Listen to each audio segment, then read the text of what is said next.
Assalamualaikum warahmatullahi wabarakatuh. Baik, bertemu lagi dengan saya Dery Feryadi, si Pak Guru. Kali ini saya akan membahas tentang bagaimana menentukan validitas, menguji validitas dengan menggunakan analisis faktor exploratory atau exploratory factor analysis yang biasa disebut dengan disingkat dengan EFA.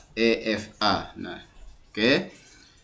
Kita akan menganalisis validitas skala yang sudah jadi di setiap item kuesioner. Nah, kita masih menggunakan data digital literasi yang kemarin ya. Nah, ini kita buka SPSS. Kita buka terlebih dahulu data yang sudah ada. Nah, ini data digital literasinya. Oke. Nah, ini sudah muncul. Langsung saja kita menganalisis faktor exploratory. Nah, analisis faktor exploratory ini tujuannya adalah untuk menguji validitas skala yang sudah jadi dari setiap item kuesioner. Apakah setiap item memiliki aspek atau dimensi yang seharusnya diukur? Selain itu juga apakah antar item aspek dimensi saling berkaitan atau tidak. Nah, kalau tidak namanya independen. Nah, ini juga ada dijelaskan, ini sudah saya catat juga di dalam Word di sini. Nah, exploratory factor analysis atau EFA adalah analisis faktor exploratory dapat berguna dalam mengembangkan awal instrumen penelitian maupun untuk uji validitas instrumen yang sudah jadi. Nah, seperti itu. Kemudian uji validitas kan dapat dilakukan dengan beberapa pendekatan, salah satunya adalah dengan validitas construct. Nah, kemudian prosedur validasi dari analisis faktor ini maka disebut dengan validitas faktorial. Analisis faktor dilakukan untuk melihat apakah item-item yang ada tersebut mewakili aspek atau dimensi yang seharusnya diukur. Selain itu juga analisis faktor ini juga dilakukan untuk menunjukkan apakah aspek atau dimensi tersebut saling berkaitan atau tidak independen. Nah, ini cara langkah-langkah yang kita gunakan untuk menganalisis faktor exploratory tersebut. Ini analisisnya ada di sini. Kita langsung saja ya kita analisis dengan menggunakan SPSS, klik analyze, kemudian kita klik dimension reduction, kita klik faktor. Nah, kemudian dari 17 item yang ada, pernyataan-pernyataan atas angket ini ada 17, kita masukkan 17 pernyataan ini. Tentu yang sudah kita transform ya ke dalam bentuk angka jawabannya. Kan jawabannya kan pasti setuju, tidak setuju, sangat tidak setuju seperti itu, tapi dengan jawaban setuju tidak setuju itu sudah kita transform dalam bentuk angka. Misalkan sangat setuju itu 4. Nah, seperti itu. Kita pindahkan ya sebanyak 17 item dari keseluruhan pernyataan dalam angket atau kuesioner ini. Kita pindahkan ke variabel. Nah, klik. Nah, sudah pindah seperti ini, kita klik description. Nah, pada description ini kita harus centang KMO-nya terlebih dahulu. Nah, kalau sudah tercentang KMO-nya maka ini bisa kita continue, klik continue. Kemudian di extraction juga kita setting. Ini kita centang script load-nya biar nampak nanti grafiknya untuk membaca, bisa memvisualisasikan dari grafik tersebut dengan grafik script plot ini. Ini based on agent value ini nilainya 1 sudah ya. Kemudian di sini kita klik continue, lanjut ke rotation. Nah, nanti kita bisa membacanya juga di bagian rotation ini. Kemudian kita pilih yang Varimax. Nah, kemudian ini klik rotate solution, harus sudah dipastikan tercentang. Kemudian continue. Sekarang ke option. Nah, di option ini kita centang dua-duanya ini. sort by size, kemudian surprise small coefficient. Di sini absolute value below-nya 0,1. Kita ganti 0,1 10 ini ya. Oh, 0,1. Kita ganti dengan 0,3. Nah, continue. Kita cek terlebih dahulu, siapa tahu takut ada yang terlewatkan. Nah, di metode pada extraction ini, nah di bagian extraction metodenya juga harus dicentang. Nah, kita harus cek kembali agar tidak ada yang tertinggal. Kita pilih yang maksimum likelihood. Oke, continue. Kemudian rotation sudah benar, kita cek sekali lagi lah ya. Sudah oke. Kemudian di optionnya juga sudah oke. Nah, kalau sudah oke, tinggal kita klik oke. Kita lihat output. Kita lihat outputnya ya.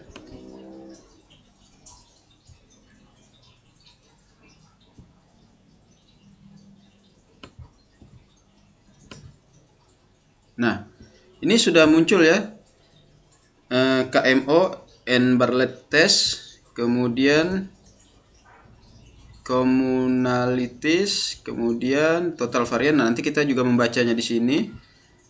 Kemudian kita baca dari script plotnya juga, kemudian faktor metrik. Kita bacanya langsung di ini saja, di rotated faktor metrik. Nah, satu-satu ya kita bahasnya.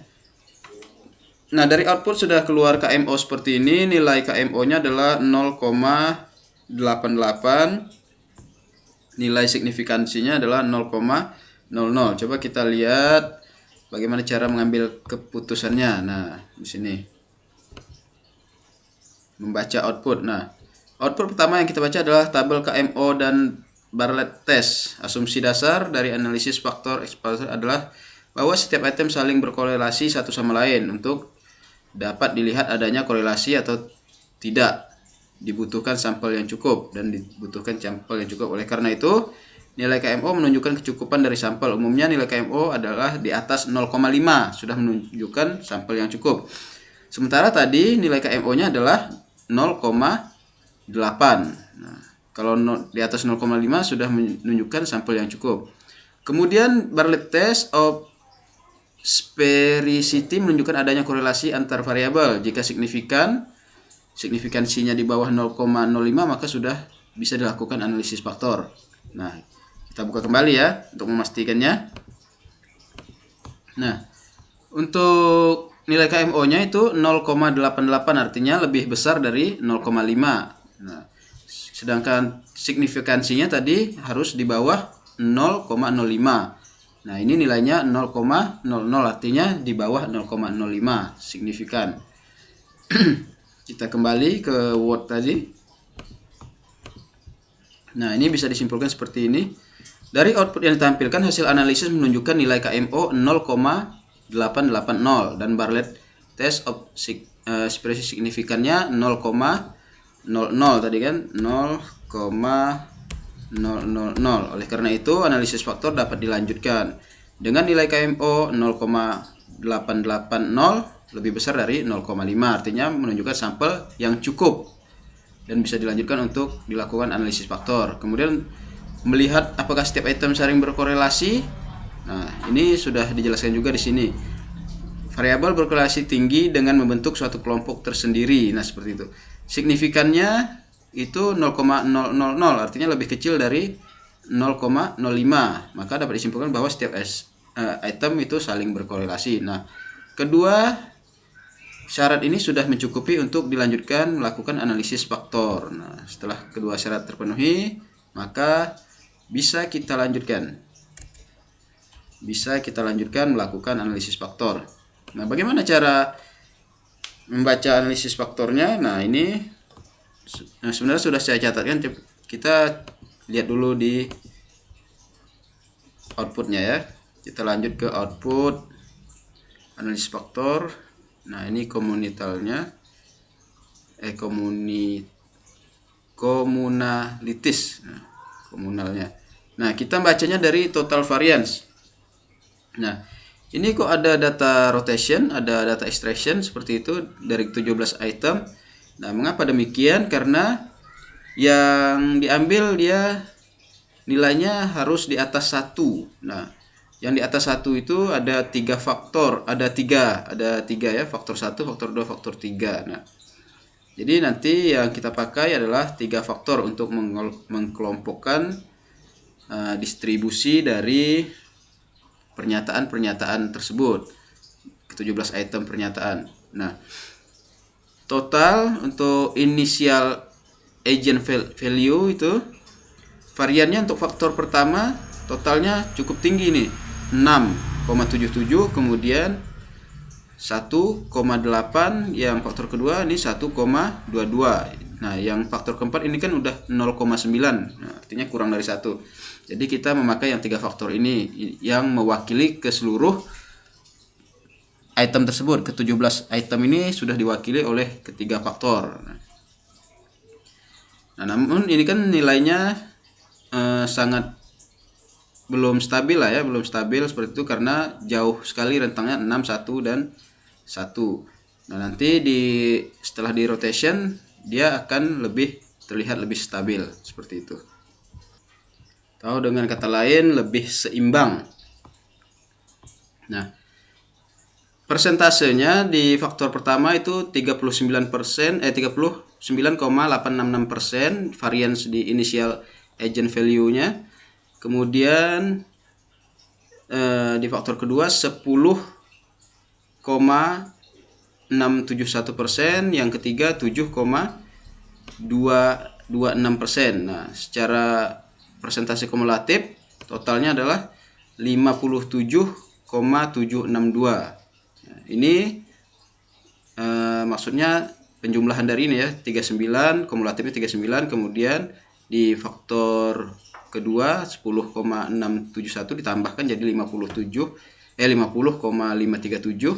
Kemudian di faktor ketiga 7% atau 7,226% dijumlahkan lagi menjadi totalnya 57,762. Sementara di rotation sum of square loading, nah ini totalnya menjadi 3,529, kemudian faktor keduanya 3,169, faktor yang ketiganya menjadi 1,746. Nah, secara persentase variance pun menjadi lebih seimbang, 20,762 untuk faktor pertama, 18,644 untuk faktor kedua, dan faktor ketiga 10,268. Nah, secara keseluruhan, secara kumulatif total persentasenya di bagian rotation ini 49,674, maka dia lebih seimbang. Nah, seperti itu. Oke, kita lanjut ya. Kita lanjut ke script plot. Nah, ke script plot. Namun kita coba baca terlebih dahulu di bagian ini tadi sudah saya tuliskan juga. Nah, ini yang faktor pertama tadi 39,866, faktor keduanya 10,671, sudah sesuai. Kemudian faktor ketiga 7,266. Nah, setelah dirotasi menjadi faktor 1 bernilai 20,762%, faktor kedua 18,644%, faktor ketiga sekian. Secara kumulatif jumlahnya adalah 9,674%, maka menunjukkan hasil yang tetap signifikan. Artinya secara berdasarkan rotasi memberikan distribusi varian yang lebih seimbang. Nah, kemudian bagaimana cara membaca loading vector? Loading vector yang tinggi itu menunjukkan bahwa antara variabel sangat terkait dengan faktor tersebut.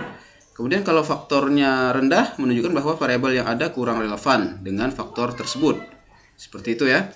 Nah, sekarang kita mencoba membaca di script plotnya. Ini sudah saya siapkan juga pembahasan di script plotnya di Word ini, tapi kita tetap harus menjelaskan menggunakan SPSS, output SPSS ini.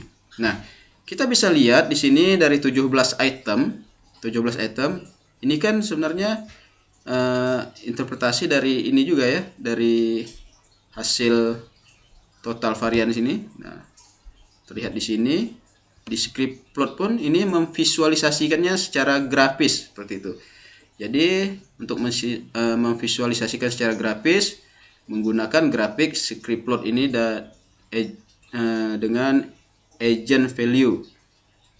Nah, pada script plot ini terlihat sekali pada faktor yang pertama itu sangat tinggi, 6 lebih, 6, berapa kalau di sini 6,77. Kemudian di faktor kedua itu 1,814. Nah, di sini letaknya. Kemudian di faktor ketiga itu 1,228. Nah, di sini. Nah, setelah itu dia kurang dari 1 dan terus melandai, semakin menurun, semakin menurun, semakin menurun. Nah, ini menekuknya pada faktor yang ketiga dan bisa disebut dengan inflection point. Nah, inflection point namanya. Di faktor yang ketiga ini namanya inflection point. Nah, terlihat sekali di sini. Di faktor pertama, faktor kedua, faktor ketiga, kemudian dari sini faktor ketiga ini terus dia melandai di bagian titik ketiga ini dengan tekukan, namanya adalah inflection point. Nah, bagaimana cara menginterpretasikan dari gambar ini, dari gambar script plot tersebut? Nah, seperti ini ya, dari grafik script plot. Nah, agent value penting karena untuk membantu menentukan berapa banyak faktor yang cukup untuk dapat mewakili data secara efektif. Faktor dengan agent value tinggi menginterpretasikan lebih banyak informasi atau varian dari data, dapat merepresentasikan pola utama dari data yang ada. Faktor dengan agent value rendah maka menginterpretasikan bahwa memiliki kontribusi yang kecil terhadap penjelasan varian. Nah, script plot membantu bagaimana memvisualisasikan faktor signifikan lebih besar dari 1. Nah, tadi yang ketiga faktor ini kan lebih besar dari 1 ini. Secara visualisasi lebih besar dari 1. 6,77, 1,8 dan 1,2. Nah, sedangkan di titik keempat ini 0,4. Artinya kita pakai 3 faktor ini saja. Selanjutnya, kita dapat memutuskan untuk mereduksi menjadi berapa faktor dari pola pada script plot. Nah, kemudian titik mana ya? Kita dapat menentukan reduksi dari berapa faktor dari pola pada script plot. Kita dapat melihat titik di mana mulai terjadi perubahan kemiringan garis. Nah, titik terjadi perubahan tadi itu kan pada titik yang ketiga. Disitulah batas jumlah faktor yang akan kita ambil. Nah, titik ini dinamakan inflection point. Nah, tekukan tadi adalah inflection point yang dia langsung melandai itu. Kemudian jika dilihat dari gambar, setelah titik ketiga mulai mengalami perubahan kemiringan dan variasi dijelaskan semakin sedikit. Nah, tadi kan makin melandai, dia makin rendah. Dengan demikian kita dapat mereduksi 17 item itu menjadi 3 faktor saja. Oke, nah sekarang kita kembali ke cara membaca yang ini tadi. Kita kembali ke sini. Oke, yang script plot sudah ya, yang script plot sudah selesai cara kita menginterpretasikannya. Sekarang kita ke rotation. Nah, mana ini faktor matriknya kita lewatkan saja, kita langsung ke rotated faktor matrix. Nah, di sini sudah terkelompokkan menjadi 3 faktor. Ada item-item sebanyak 17 item tersebut. Namun di sini masih acak ya, karena dia diambil dari nilai tertingginya. Nah, di sini kita lihat item kedua itu masuk ke dalam faktor pertama karena nilainya 0,758. Nah, dia tidak boleh kurang dari 0,4 seperti itu. Kalau di bawah 0,4 maka dia terbaca ambigu. Ini masuk ke faktor pertama, dia lebih masuk ke bagian pertama itu sikap. Di sini sebenarnya sudah dikelompokkan pada awal-awal, dikelompokkan terlebih dahulu. Nah, dari pengelompokan ini kita ingin mengecek validitasnya, apakah sudah benar-benar sesuai dari segi kontraks. Nah, sikap terhadap tik itu ada di poin 1 sampai poin 7.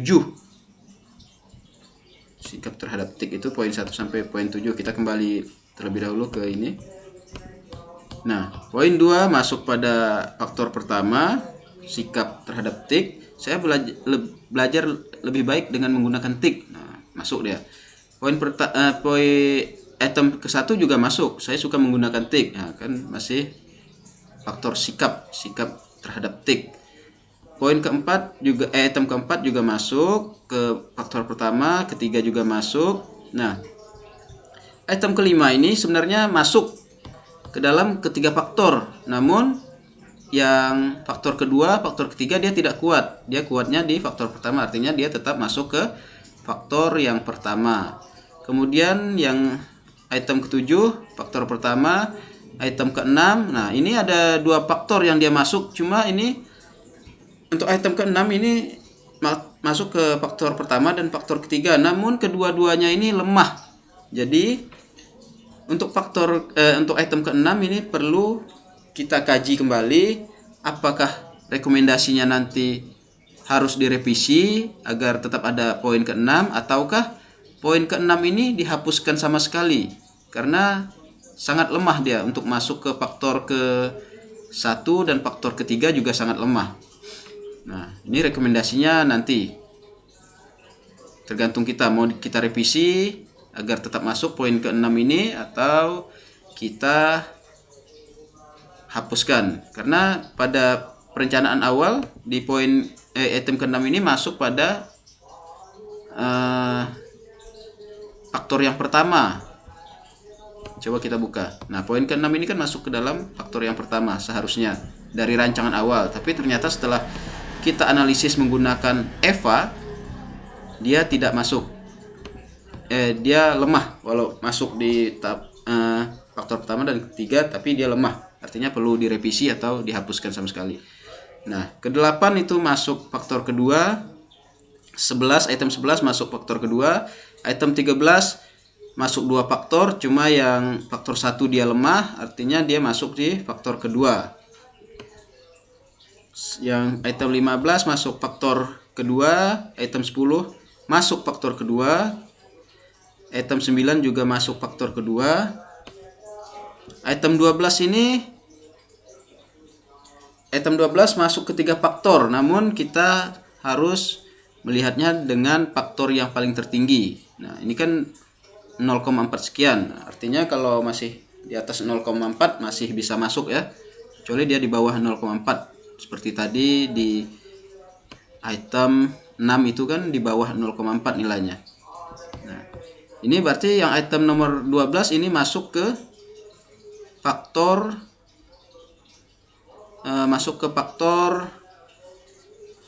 kedua. Nah, seperti itu, masuk ke faktor kedua. Sementara di rencana awalnya itu item ke-12 memang masuk di faktor kedua ya.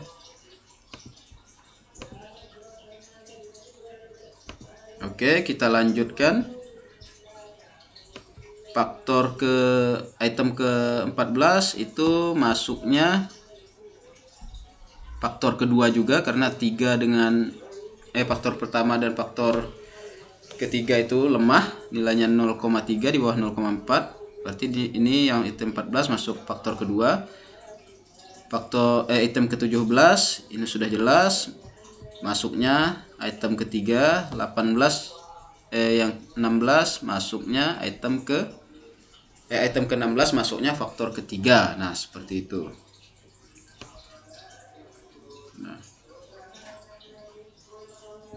Nah, ini sudah saya jelaskan juga di Word yang sudah saya tuliskan di sini. Nah, dari kolom, saya bacakan dari sini lah ya. Output selanjutnya adalah tabel total varian explain. Total varian eksploit adalah persentase varian kontraks ukur yang dapat dijelaskan oleh beberapa faktor yang termasuk karena kita di awal sudah menentukan untuk mengekstrak menjadi 3 faktor. Nah, tadi kan 3 faktor saja yang bisa kita pakai untuk mewakili semua item dari 17 item tersebut. Maka varian hanya dijelaskan sampai faktor ketiga. Nah, dari kolom initial agent values pada subkolom kumulatif terlihat bahwa dia mereduksi 6 item yaitu 2, 1, 4, 3, 5 dan 7 menjadi faktor 1 tadi. Tahu kalau kita urutkan jadi 1, 2, 3, 4, 5, 7. Sama enggak dengan rencana awal di sini? 1, 2, 3, 4, 5, 6, 7. Nah, seharusnya ada 6 ya, karena 6 tadi tidak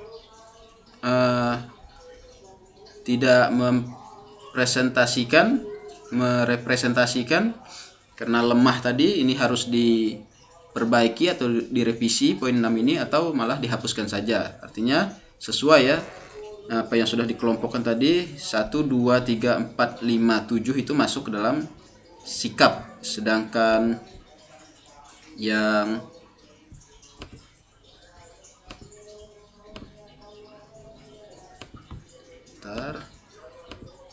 yang kemudian mereduksi 8 item yaitu 8, 11, 13, 15, 10, 9, 12 dan 14 menjadi faktor 2, yaitu dimensi literasi, digital, subteknis dan subkognitif. Nah, kita cek di rencana awalnya dia masuk ke ada 8 item itu masuk ke subteknis dan kognitif. 1, 2, 3, 4, 5, 6. 6 di teknis, kemudian ditambah 14, 15 tambah 2 lagi di kognitif. Artinya 8 sampai 15 masuk ke sub literasi, digital, subteknis dan subteknologi. Ada 8 item, 1, 2, 3, 4, 5, 6, 7, 8. Nah, ini sudah sesuai. Kemudian yang terakhir di faktor ketiga itu yang ada di data literasi digital ini masuk ke sosial emosional, itu adalah item ke-16 dan item ke-17. Apakah sudah sama?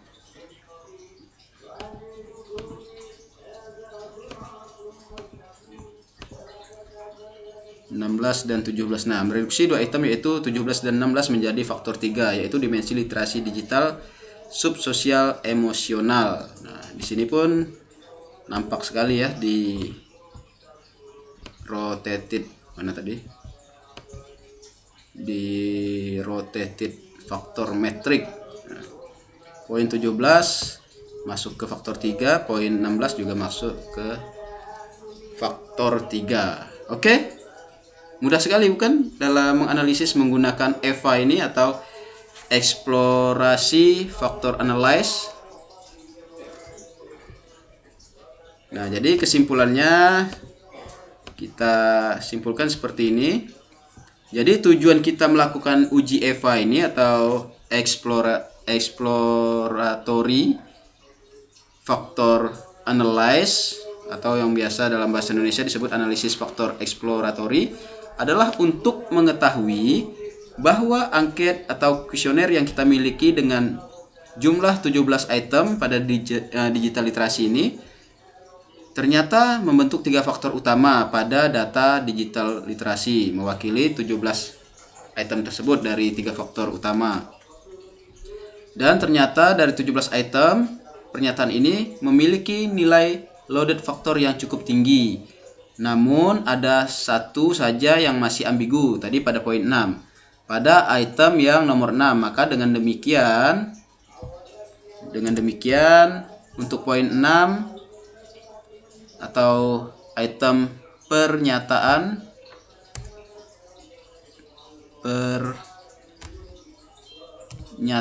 nomor 6 ini rekomendasinya adalah dengan melakukan revisi atau dihapuskan saja. Nah, seperti itu. Secara keseluruhan memiliki loaded faktor yang cukup tinggi dari 17 item tersebut yang diwakili oleh 3 faktor. Yang pertama tadi faktor sikap terhadap IT atau TIK. Kemudian yang kedua adalah faktor digital literasi, subfaktor ini subfaktor kognitif dan teknis. Kemudian yang faktor ketiganya pada faktor digital literasi, dimensi digital literasi, subfaktor sosial emosional. Nah, baik, mungkin demikian yang bisa saya sampaikan pada pembahasan EVA ini. Saya akhiri. Assalamualaikum warahmatullahi wabarakatuh. Kita bertemu lagi pada pembahasan selanjutnya. Oke, baik. Sampai ketemu. Salam.